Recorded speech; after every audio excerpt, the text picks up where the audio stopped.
Welcome to another episode of the Benchwarmers. I'm Matt, here with my co-host Ryan. Hey everyone, welcome to the 31st episode.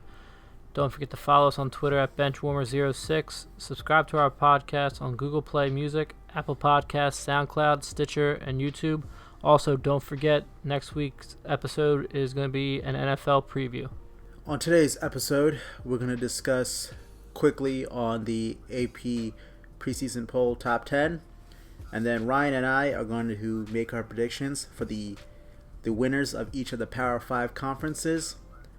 We also will make our predictions for the Heisman Trophy winner of this year. And then we will finally predict the 4 college playoff teams for this year. The Benchwarmers.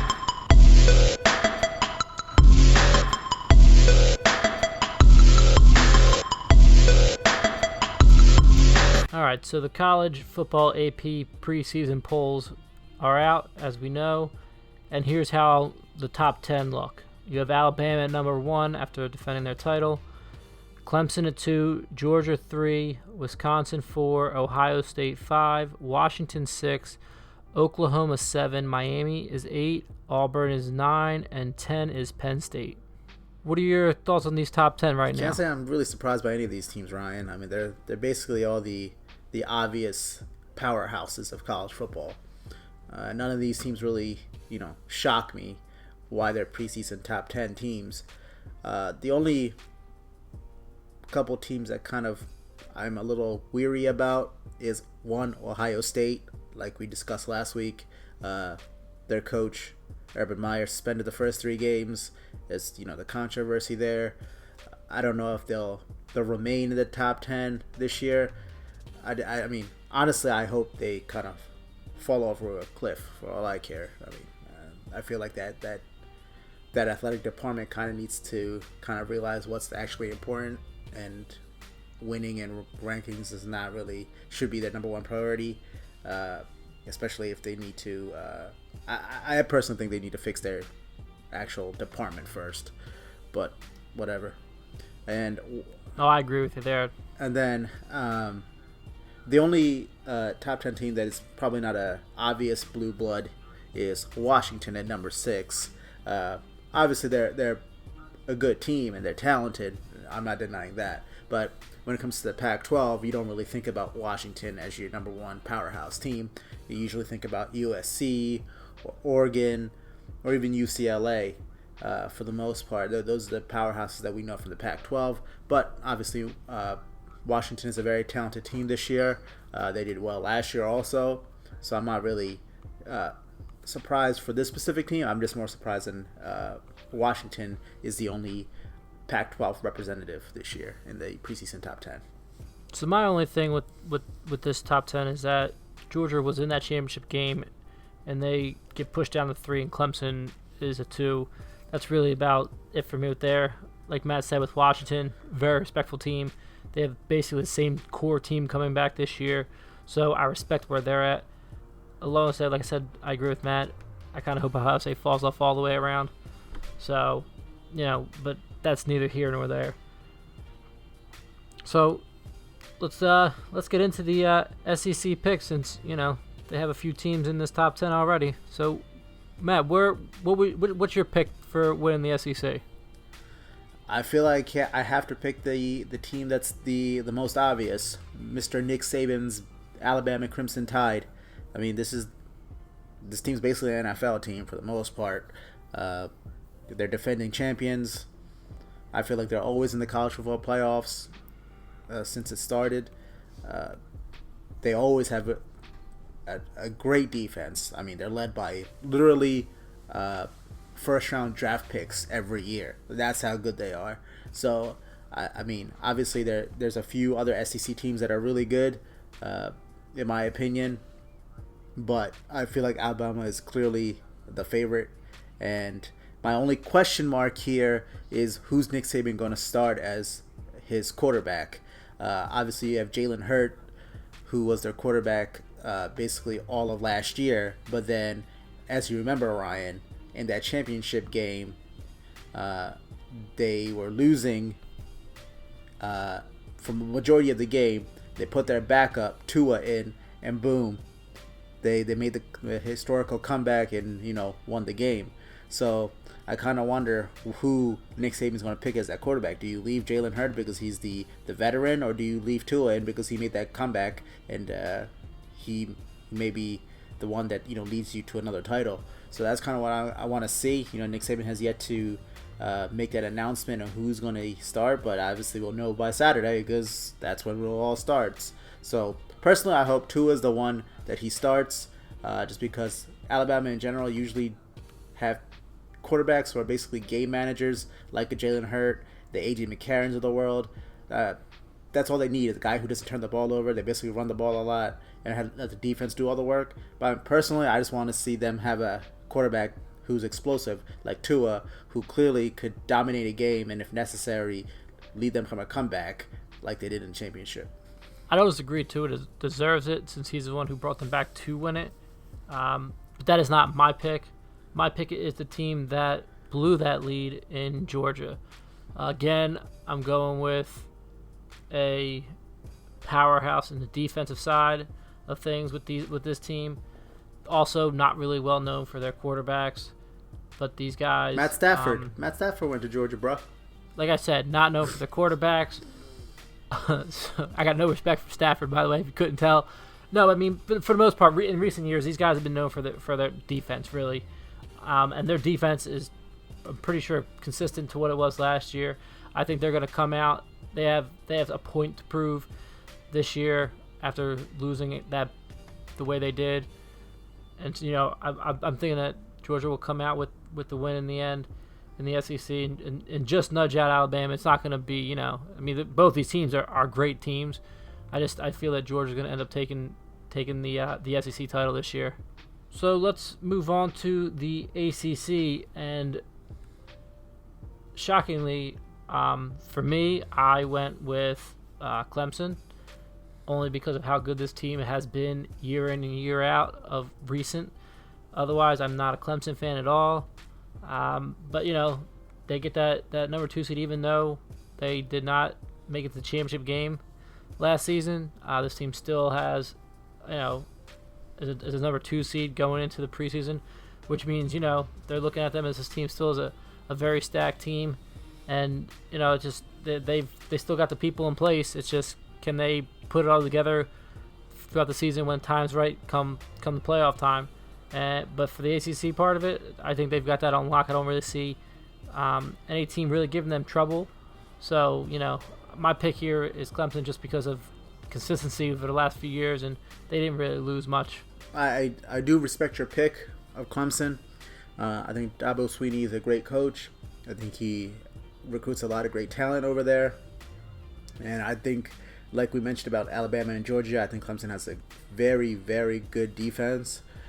But I don't think I'm going to pick them to win the ACC this year. I'm going to go with one of my my old-time favorites in the ACC. One of my favorite historical colleges in football, the U, Miami. I think they'll make that comeback. Last year, they started off pretty strong, and then they kind of faltered at the end. But I think this year, they're going to finally bring it all together. And I think this is the year that Miami kind of comes back to that limelight. I know it's been a while since they kind of been one of the superior teams in college football. Because I remember back when we were like middle school, that's when they were like really recruiting a lot of great talent, like even offense and defensively. But I think now they're kind of coming back to that kind of retro style where they're getting some top recruits in Florida again, and I think they're going to be able to put it together, and I think they're going to dethrone Clemson, the ACC. That's a fair pick. I mean, I understand why you went with them. So, I'll let you continue on. Who do you have for your Big Ten? I'm guessing it's Ohio State, right? Oh, yeah. Not. The Big Ten, I think this is a little more competitive conference, in my opinion. They got a few teams I think you could honestly make a good argument for. You have, obviously, Ohio State, like we mentioned. You have Penn State. You have Michigan State. But I'm going to go with Wisconsin. Wisconsin's that team that, no one wants to talk about because they're pretty boring. They kind of do the same old stuff. They always grind every game out. And they really... the game's just slow. That's what I know from watching Wisconsin games. Everything's just, slow and steady. And but for the most part, they're always competitive. From what I know, they have really good offensive lines. They really have really good running backs. And I think that this is the year that they win the Big Ten, and I think that they're going to be able to sustain it all year. And I think that's why I'm going to pick Wisconsin over the other few teams that I just mentioned. I respect that Wisconsin pick, and I'll get into why a little bit later here. But I'm going to go with my alma mater here with Penn State. They just with Heisman hopeful, McSorley at QB spot. I think them losing Saquon is going to hurt this team a little bit, but you still have McSorley out there who can throw the ball. He had an incredible performance last season, and I think he's gonna be the reason this team does as well as they do. And like Matt said, this is a very competitive conference. This isn't going to be a walk in the park for any of these teams. But I just think that Penn State's going to end up pulling it out. And much respect to Wisconsin, they definitely have a very solid team. I don't disagree with Matt that they're boring as well. I think that Penn State's going to just edge them out a little bit. Well, Ryan, just a few cents that I want to talk about. McSorley, the guy's a gunslinger. Like, he loves to throw the ball deep. And last year, his percentages there was really, really good. Like it didn't make sense how good it was, how great he was throwing the long ball. And I feel like it had a lot to do with the fact that they had Barkley and defenses, loaded up on Barkley so that secondary kind of like left on an island. So I kind of want to see how McSorley does without that great running back. I mean, I'm pretty sure what I read recently was Penn State still has a really good running back this year, but obviously I don't think he's going to be Saquon-esque. He might be good for the most part, but I just want to see how McSorley does with a less than legendary running game. I just kind of want to see how he does, to see can he hold up, and if he does, you know what? Like you said, I think he definitely has that Heisman chance. So in the Big 12, there's some competitive teams there. Obviously, one of them is ranked in the top 10, and they're a very solid team, and they got some competition for the most part. But I feel that the team that I chose, which is Oklahoma, will walk away with this one. Listen, I didn't have much respect for Baker Mayfield last year, but this team still has always had a history at the quarterback position with them. Their entire play calling, the offensive line, I think really relies on Riley's ability. So I think that they'll have a lot of cohesive parts together. Where I said I don't see the Big 12 as having as many competitive teams in it as the Big 10 does. So there's a few other teams that can compete in there. I just think that Oklahoma, especially going into this preseason, has the easiest chance to win the Big 12. Yeah, I mean, I feel like you can never really go wrong with Oklahoma because, they've always been pretty much a staple in the Big 12. But now that Bob Stoops is gone, I feel like they're going to fall off at least a little bit, at least until his recruits go. I mean, obviously, I'm sure the new coach is decent. I mean, he was handpicked by Bob Stoops, so I'm not saying he's bad or anything, but Bob Stoops was a legend. So I just feel like I don't think the stranglehold in the Big 12 will last forever now that he's gone. So that's why my pick is West Virginia, led by another Heisman hopeful quarterback, Will Grier. I think he had an excellent season last season before he got hurt. He missed the last few games. Otherwise, he probably would have led the league in touchdowns. he's a very good quarterback. He has a lot of experience. I mean, I don't know if you recall this, Ryan, but he was transferred from Florida, so I mean he's been basically in college football for 5 years now. So I mean he has definitely a lot of experience, and he kind of knows what he needs to do to succeed, and he and his receivers have a great a rapport, and I think that offensively, I think West Virginia is going to put up a lot of points, and I'm hoping their defense could hold up. And if their defense holds up, I think they're gonna win the Big 12. Nothing wrong with that. Like I said, I just don't see as many competitive teams as we do in some other ones. But Greer is definitely a reason as to why West Virginia can definitely pull that off with the rapport he has. So let's move on to the Pac-12. Who do you got here? I'm gonna go with a bunch of intelligent people. Stanford. I'm going to go, I think that Stanford is the team that I'm going to go with. I'm going to talk about in our next section that their running back is someone who I think is going to have a very, very, very good season. He had a great season last year. I just think that because of him and the offense, I think that's the team that is the team to beat in the Pac-12. I think the Pac-12 is one of those conferences like that Ryan mentioned. I just don't think there's many teams that you need to be afraid of. Obviously, we mentioned earlier Washington was the one team that was in the top 10 preseason poll, but really, I mean USC. I read that they're starting a true freshman quarterback. USC is obviously one of the famous powerhouses, but if you have a true freshman quarterback, I don't know what you could possibly see from them this season. Then you got Chip Kelly, who's back. He's in the UCLA.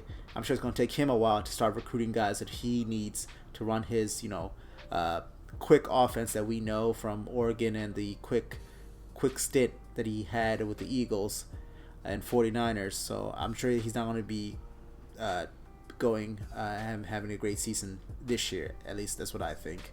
And so saying all that is why I think Stanford is my team that will win the Pac-12. So, I respect the Stanford pick. Not a bad choice there at all, as you're hinting at with some of the other reasons there. But, I'm going with Washington. So I'm going with another. All of my picks have been pre-ranked in the top 10. All of my picks, I'm thinking will make it there. But I'm thinking Washington only because they do have a really rough schedule to start off this season. They have Auburn. They're also going against Utah and Oregon. So, they don't have an easy road to start off with, but I think if they can start off strong, especially knocking out Auburn, knocking the game out and winning against Auburn, I think that's going to just set them up for a really good looking record for the rest of the season.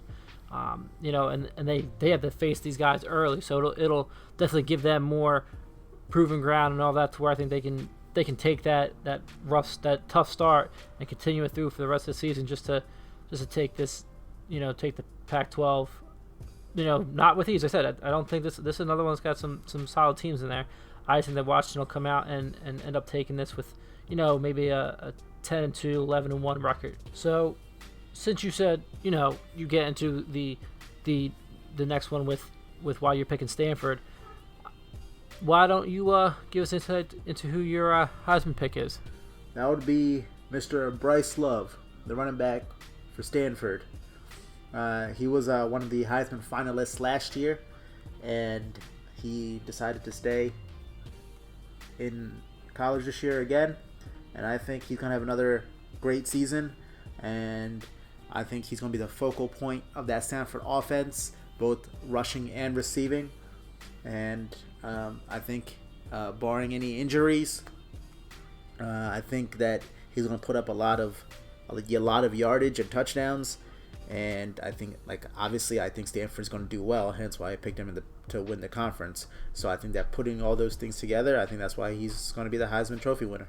That's a fair point. I mean, he's definitely the front runner for the Heisman Trophy winner, I see. I went with somebody different. It definitely was not any one of my teams I picked, but it happened to be a team that you think's going to win the Big Ten. And I'm talking about none other than running back for Wisconsin, Jonathan Taylor. This kid was phenomenal his freshman year last year. I'm pretty sure he broke Adrian Peterson's FBS freshman rushing record last year as well. I mean, the kid is a beast.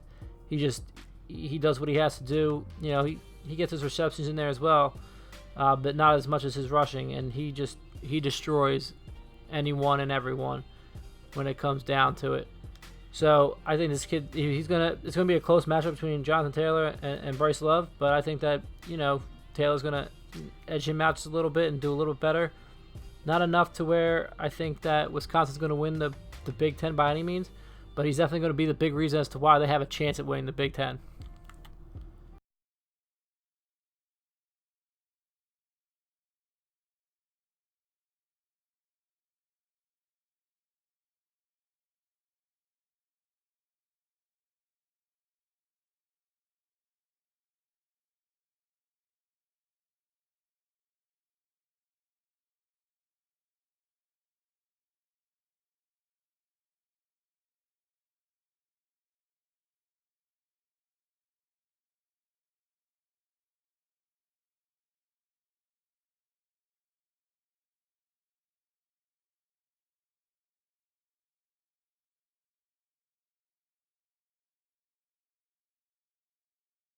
Like I said, I think both running back things are going to come down to one of these two. These kids are both phenomenal at what they do, and you know it's just going to come down to maybe which team ends up winning their conference at the end of the day.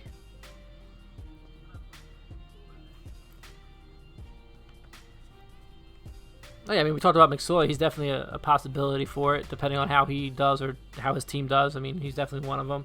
You know, there's a few in there. I agree. And I say, can't forget Will Grier for one of your other teams. I mean, can't forget Arizona's quarterback in Tate. I mean, he's another one who's definitely a hopeful in there. So, you know, there are some quarterbacks in there. I just think that the main two guys are the two that, you know, we're really looking at as, you know, the possible production this year. So, you know, we've given our picks. So let's get into our four teams that we feel are going to make the playoffs. And, you know what? I'll start it off this time, Matt. I picked Alabama, which is basically, you know, they're in that playoff game every year. Clemson is another one of my picks.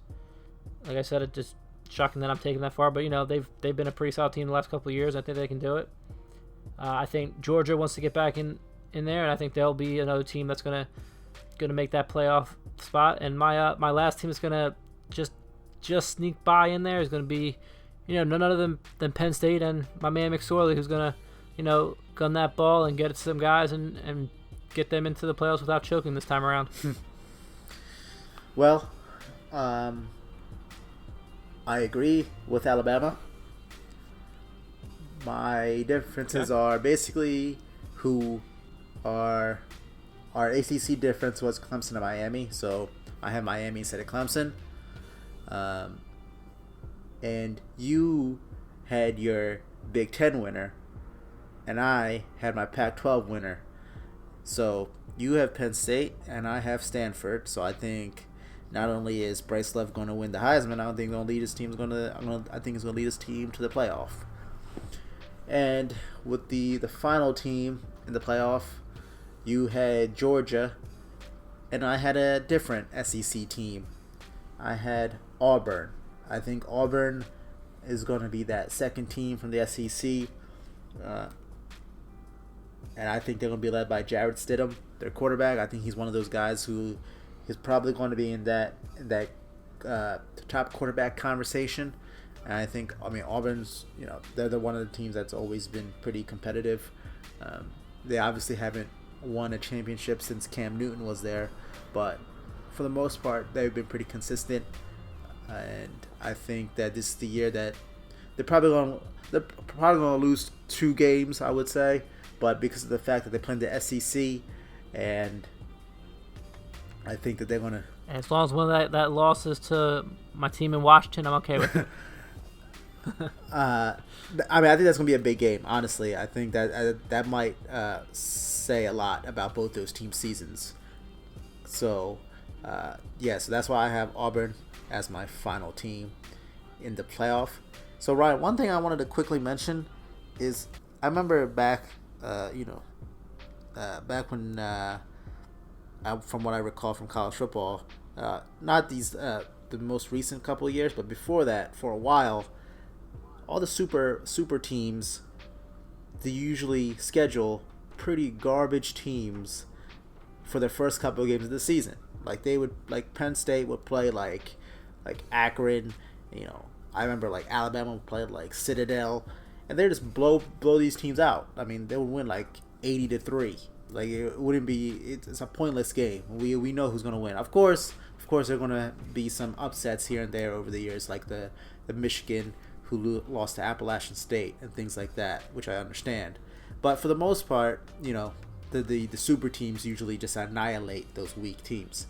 But over the last couple of years, what I'm seeing is a trend, and continuing with this year, is they've been scheduling like the big player, like another team from a strong conference. So we get that, a couple of top 25 matchups early in the season, and I think that says a lot. I think that's the way you should do it. I'd said, instead of playing those weak teams and blowing them out, and you get that easy win for the year, I think that doesn't really help you when it comes down to who gets in the playoffs, right? I'd rather get that win against that top team against that garbage team. At least it helps you, and I feel like it helps. Even if you lose that game, I don't even think it hurts you, because you lost to a really, really good team. So it's like hey, you should get props for putting a hard team on your schedule instead of getting the cupcake. This is my opinion. Oh no, I definitely agree with you. I think it makes it more interesting. Like you said, especially in the last couple of years with Penn State, facing some garbage teams in the beginning of the year, it doesn't do much for you. It doesn't really make you as interested. You want to see them play solid teams. You want to see them play, top 25 teams. So it shows. Is this team really a good team, or is it just because they've been set up to play some garbage teams all season? So, I don't disagree with you there, Matt. I think it makes it more interesting. I said, that Washington Auburn game is going to be a great game. It's going to, and it will. I agree. I don't disagree with you one bit. It's going to determine their season. Whoever comes out on top of that game is going to be that could come down to, hey, who makes the playoffs, who doesn't make a playoff game, or just in general that could be a deciding factor in multiple things. Like if Washington comes out and knocks Auburn off early in the year, that could drop them a little lower since they're only a 9 seed. They got knocked out last year as a playoff spot after beating Alabama, and they made it to the playoff spot and then lost because they got murdered the following week. So, like I said, there are some upsets here and there, but it's nice to see some better teams playing better teams in the beginning of the year as well as later in the season.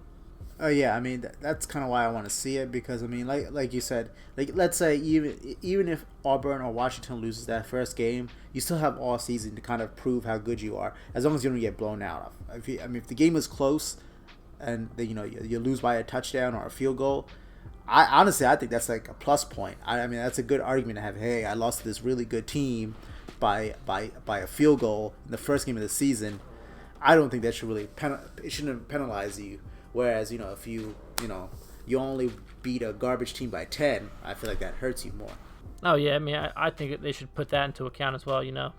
Losing by close to a good team should still give you a better poll rating. But I'm not the one who decides where these polls go out. It's just suggestions that we have with that.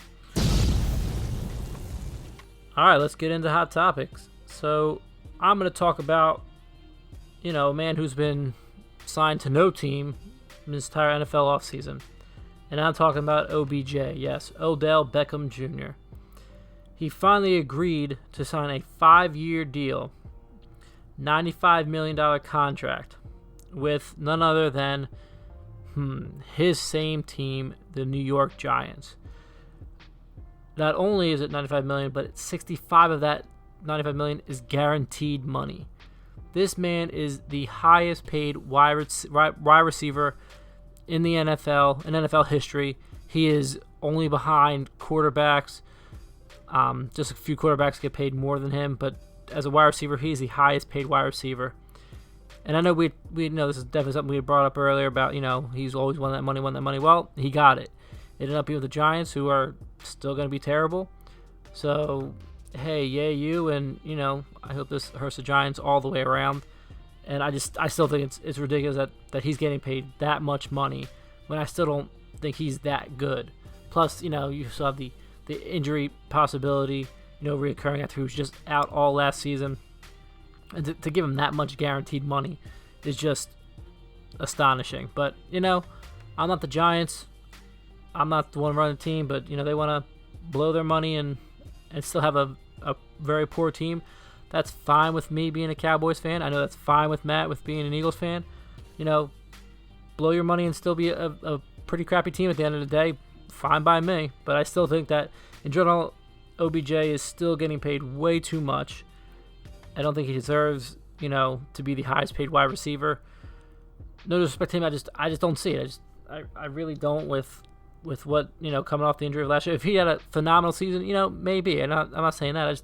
I think he's being overpaid, guaranteed money-wise. There is no clauses where he has to perform to a certain amount, where I think that's my issue with it is, sure, give him the highest paid or whatever, but, make him have to earn that a little bit, not give him more than half of his money is guaranteed. It's just ridiculous to me. Well, one thing to clarify, Ryan, this is an extension. He was signed this year anyway, so it's an extension. So, but to say that, I can see why you're saying that he shouldn't be the number one receiver in salary. I get it, but that it's only a matter of time because Antonio Brown, Julio Jones, these guys are going to be up next year or soon after that. So I'm sure they're going to exceed what Beckham got paid this year. So it's only a matter of time till Beckham kind of gets dropped to maybe 2 or 3. But from the Giants' perspective, I can see why they did this because who else do they have as like a marquee player? Eli Manning's like 400 years old. So, I don't even know why they have him for this year. I would have got another quarterback. I would have drafted a quarterback if I was the Giants, kind of start from scratch. But, I'm not the Giants. But, with Barkley as your running back, and Beckham's only 25 years old, so it's not like he's old. And, Ryan mentioned that, he's a little injury prone, which, I could see why you could be hesitant because of that. But when it comes to production, you can't really mess with it. Beckham puts up numbers. If you look at his numbers in his first few years, they rank up with one the best receivers we've ever seen with Jerry Rice, Brady Moss, T.O. Those guys, Beckham rivals them when he's on the field. So I think that's why the Giants gave him this money because they know that when he's on the field, he produces like no other. So that's kind of what they're banking on. But like Ryan said, the injuries and some of his extracurricular activities kind of puts a question mark on everything because you never know. I feel like he's always like a borderline idiot move away from screwing himself over. So that's kind of why I'm also weary. But like I said, I understand why the Giants did it. They need to put fans in the seats, and he's one of the most electrifying players in the NFL. And since his one-handed touchdown grab against the Cowboys a few years ago, his popularity has risen pretty tremendously. He was on the cover of Madden a few years ago. Screw yeah, you. I know. But facts are facts. He's definitely one of the most, entertaining players there are. And, obviously, like Ryan mentioned, as a Eagles fan that I am and the Cowboys fan that he is, we hope he doesn't succeed, but at the end of the day, he's definitely a talented player. So it's not that he's not really, I wouldn't say he's not worthy. It's just that the amount of guaranteed money, like Ryan said, is a little bit questionable because of his questionable moves. On to my hot topic for this week. One of my most favorite left-handed European players, or Argentinian I should say, but he played in Europe before he came to the NBA. Manu Ginobili has retired. he ended with 4 championships with the Spurs. I mean, he's obviously considered one of the core 3 players on those Spurs teams with Parker and Duncan. He's, in my opinion, probably one of the best 6 men we've ever seen. And when he needs to start, he still, produces. I think he was respected by everyone, not only his teammates, but also his opponents. I've seen since Manu has said he was going to retire, players all over the NBA have basically said kind words. You go from Kobe, LeBron, Duncan, like anybody, like anyone who's ever played with or against Manu have basically nothing but respect for him.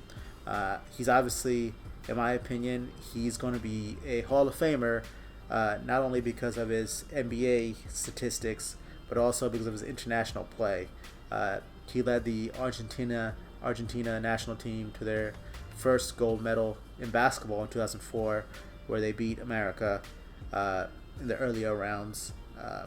Probably not a highlight for us as Americans, but Manu led that kind of golden generation of Argentina basketball, and he's had a pretty long career here in the NBA. He's always been pretty good at production, and what can I say? I mean, he's been pretty much a staple for the Spurs for the last 15 years basically, and I think he's had a great career, and good luck to his future on whatever he plans to do. Yeah, I mean, Manu was a great player. Watching him, over his tenure in the NBA, as Matt said, him taking Argentina to the 2004 gold medal, winning, that was a phenomenal year for him, and that was also a really terrible year for USA basketball as well. It's just it's tough when a great guy and a great player retires. Like you saw a bunch of people, like I said, thanking him for his his efforts and just playing against him and how much of a pain he was, but still how gracious of a player he was, and he put everything out there on the court, and he talked about retirement the last couple of years, but Tony Parker kept coming back and all of that, and they saw Kawhi and they still had a solid team, but then Kawhi leaves, Parker leaves, so Ginobili was like, this isn't the team I started with. I think it's time to retire. So I respect him for that. I wish him the best of luck in retirement. Find something good to do and still be around the NBA. That'll be good for him. It's been great watching him. It was great growing up watching him play. He definitely brought in that Euro step. That's what everyone loved him for. It's a beautiful move and everything. So much respect to Manu and the great career that he had in both international plays as well as in the NBA. I wish him nothing but the best of luck. Well, that's all we have in this week's episode of the Benchwarmers. Once again, you could follow us on Twitter at Benchwarmers06. Please subscribe to our podcast on Google Play, Apple Podcasts, SoundCloud, Stitcher, and YouTube. Stay tuned to our NFL preview next week. The Benchwarmers.